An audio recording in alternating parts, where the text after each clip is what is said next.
Hello and thank you so much for joining me tonight.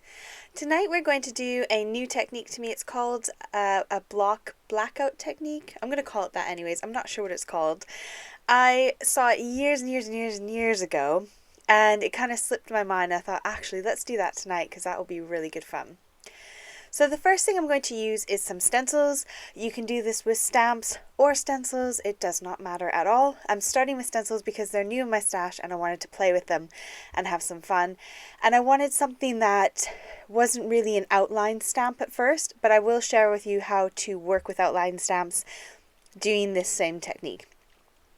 So with the stencils, all I'm doing is just laying them down and following the order. These ones are from Alina Crafts. These little white brushes are also from her shop. They are new in my collection as well. And so all I'm going to do is just fill in each butterfly that I want to use and place it where I want it to go on the front of my card panel. And I'm just following the order. So there's 4 stencils. So I start with the lightest color first and work my way up to the darkest color. Now there are also these little circles on the top right and bottom left. And I didn't twig this until I got started, but actually if you sort of doodle those little circles on, if you have these stencils that is, then you can line your stencils back up perfectly every time with all the layers and it makes it super easy. Now I do go ahead in a bit and I do put some removable adhesive on the back of my card front just so that my card front underneath my stencil doesn't slip around. I'm using mint tape, which is a very, very low tack tape, to hold down my stencil on the top while I stencil it in with my little mini brush. In between the colors, because I'm working from light to dark, I'm just using the same stencil brush. I'm not cleaning it or anything, but in between my butterflies, I do just rub it off on a dry cloth and all that ink kind of comes out quite well, and then I can just carry on and do the next butterfly. So I'm sharing with you the colors on the screen as I go, and I would tell you, but my video goes a bit fast when I'm doing a voiceover and I can't quite read what the color is. I know this is See This Preserves because it is my favorite purple in the world and I use it all the time. So all I'm doing is my stenciling, getting my butterflies down, and I'm avoiding black. And you'll see why I'm avoiding black in a minute. I've got a little sample to share with you of what happens if you've got a fine detailed stamp and you use black as your core color. So now that my first butterfly is done, I can then go ahead and move on to my next butterfly. But this is the point where I realized my paper was possibly going to slippy slidey a bit. So I put some removable adhesive on the back of that front panel for my card, and then I'm just going to go ahead and line up my stencil again and tape it down and color in those little circles. Now I do make a mark on my actual card front, but because I'm using pencil I can just quickly rub it out and it's not a big deal. I've got saltwater taffy, worn lipstick, and villainous potion that I'm using on my next butterfly, and for my last butterfly I combined a mixture of the colors that I used on the first 2 butterflies. So a really quick and easy way to put some really cute little images down, and these stencils are a really nice inexpensive price point, and they do come with coordinating dies, which is really handy. So you could go ahead, make a whole bunch of butterflies like this, and then just die cut them out and use them on other projects.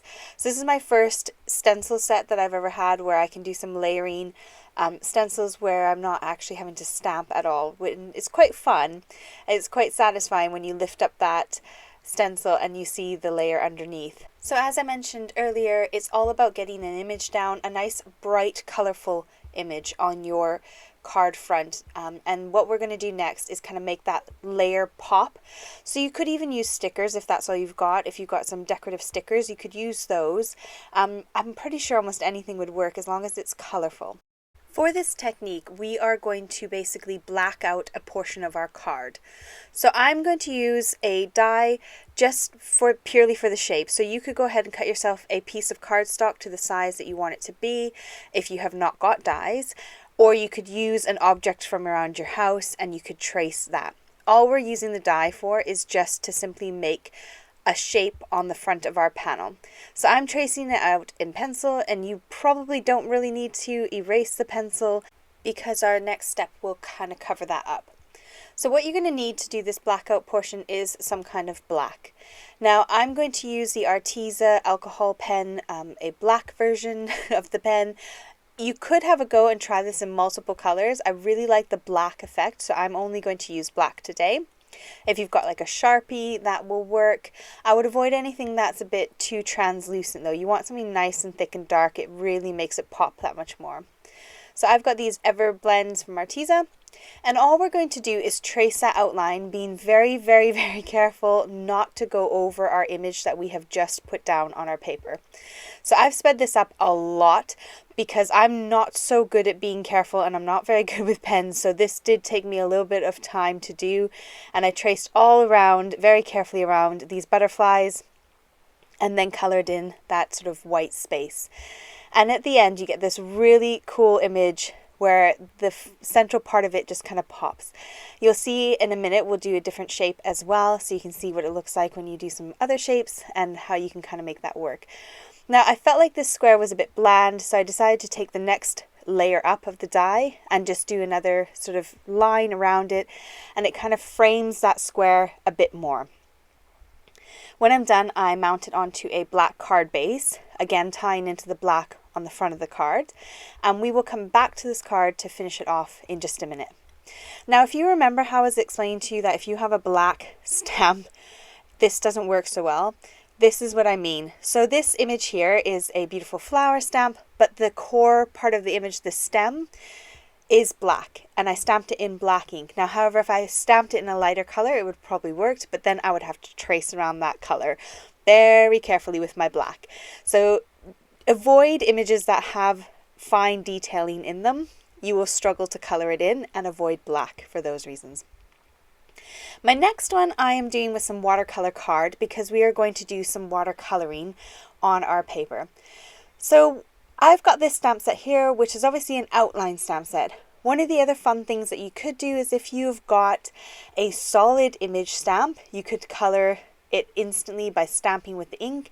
I wanted to share with you how you can do it other ways if you don't have solid images. So if you have a nice solid stamp, then you can just stamp that color straight on and then it's dead easy.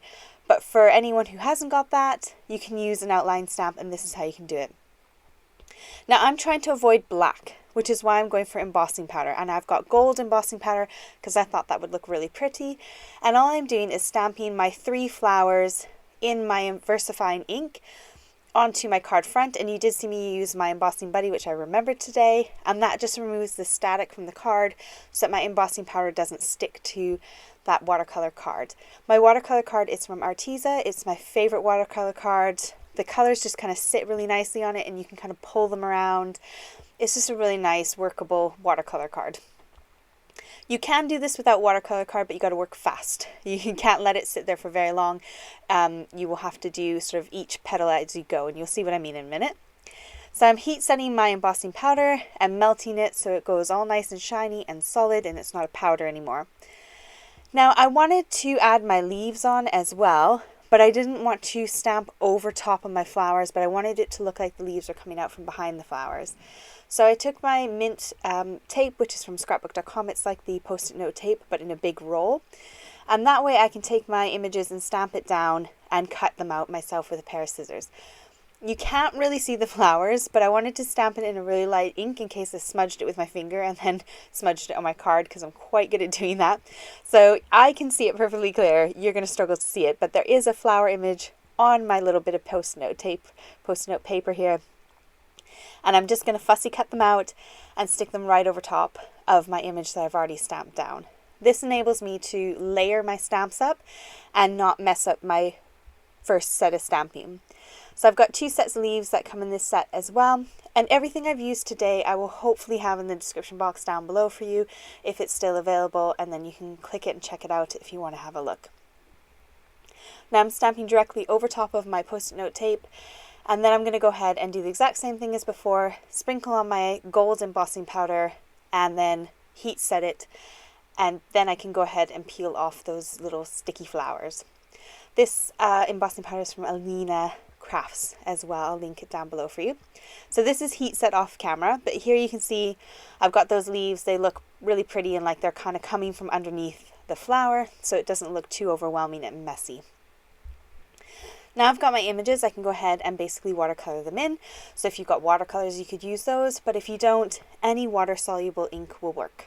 I am going to use my Distress inks, And what I've got there on the right is just a scrap bit of leftover acetate, and I'm just rubbing my ink pad onto the acetate so I can pick it up with a watercolor brush.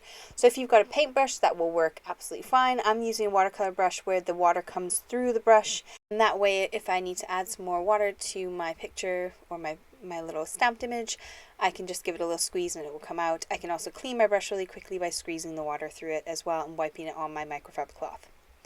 So to get a bit of, I don't know if it's dimension or character, what's the word I'm looking for? I have no idea.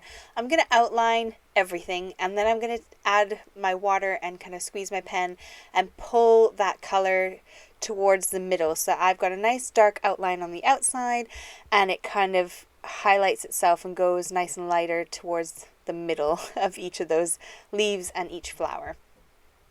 So I'm just having fun doing a little bit of very basic watercoloring because I don't have a clue what I'm doing, but I enjoy it and have fun. This is where the watercolor paper comes in really handy because you can get that kind of dimension to it by having the highlights around the edge and being able to shift and pull that color and move it around. If you do that on standard cardstock, you just got to do each leaf as you go and work quick, because the ink will sink really nicely into your cardstock and will hold it, and then therefore you can't shift it and drag it around. So I did all my outlining first and all my sort of detailing first, and then I went ahead and added the water and pulled it around and moved it. Now the purple did sink in a lot more than the green and was a bit trickier to shift and pull and move around, but it still worked enough that I like how it looks anyways. So again, whatever you've got in your stash, make use of it. If you've got solid image stamps, perfect. You can just stamp those down and you're set and ready to go. If you don't, you can always heat emboss and add in some watercoloring of your own. Now for this one, I decided to go with a heart.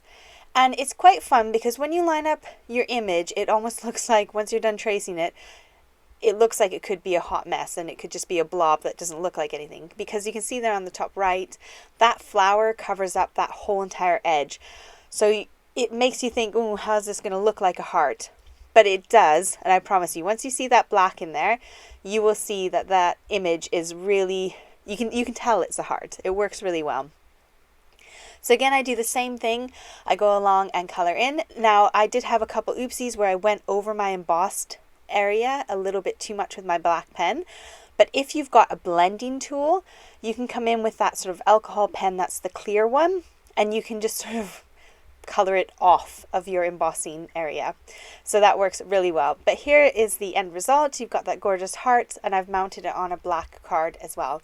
This is my favorite one that I did out of all my cards today. So here's another one where I used a solid image, not a solid image, just one image, and I did a scalloped heart. I was going to call it a bumpy heart. I did a scalloped heart instead of a solid heart around that one, and I love how they look. You get that really, that black just makes that image pop so much. It's really quite fun. Here's another stamp from Alina's shop. I did the same thing. It's the watercolor look to it. I really struggled to find any solid stamps in my stash. I really did. So I just rolled with it and used what I had and used some of my ultimate favorite stamps. And for this one, I used the oval set and just traced an oval. Again, you could have, you know, a mug in your kitchen that will fit perfect, and you could just trace around that.